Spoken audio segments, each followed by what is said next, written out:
وبالنيابة عن أهل شربين الكريم، أهل شربين الذي أفتخر وأرفع صوتي بصوت عالي وأقول هذا البلد الكريم في أول مرة في تاريخ جمهورية مصر العربية التي تؤيد وتبايع وتدين هذا الحادث البليد الأثيم، بقدم واجب العزاء لأسرة الشهيد المقدم أحمد حسين أخي، بل ابني، بل الغالي علي، غالي على شربين كلها.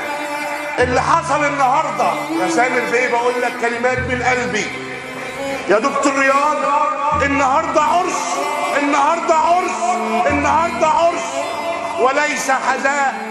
النهارده احنا بنعتبر احمد حسين ابننا هو ابن شربين، هو ابن هذا البلد. افتخر اني من هذا البلد وبقدم كل الاسى وكل العزاء وكل الرساء، بل يعزل لساني عن تقديم اي كلمات. بيقولوا عليا بعرف اتكلم، لكن في هذا الموقف اقسم بالله، اقسم بالله، اقسم بالله ان هذه البلد حزينه، رجال، شباب، سيدات، اطفال بتحلف باسمك يا احمد يا حسين. ما ماتش والله، ما مات، عايش في قلوبنا. بقدم لك من قلبي انت مثلي اللي هو مات في هذا البلد، بس هو خلد اسمه في هذا البلد، خلد اسمه في شربين، خلد اسمه في قلوبنا كلنا.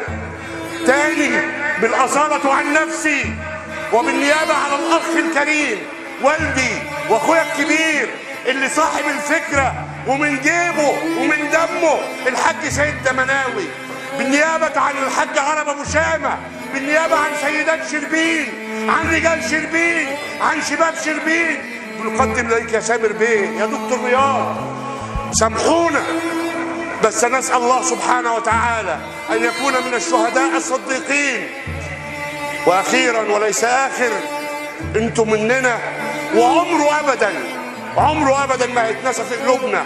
بل قدمت طلب هنعمل هذا الميدان بناء على رغبه بلد باسم المقدم احمد حسين، شهيد الواجب، شهيد الوفاء، شهيد البطوله، تاريخه مشرف، وانتوا عيله كرمه وكرمكم جه علينا. بنقول لكم ومن قلبنا البقاء والدوام لله، البقاء والدوام لله، البقاء والدوام لله.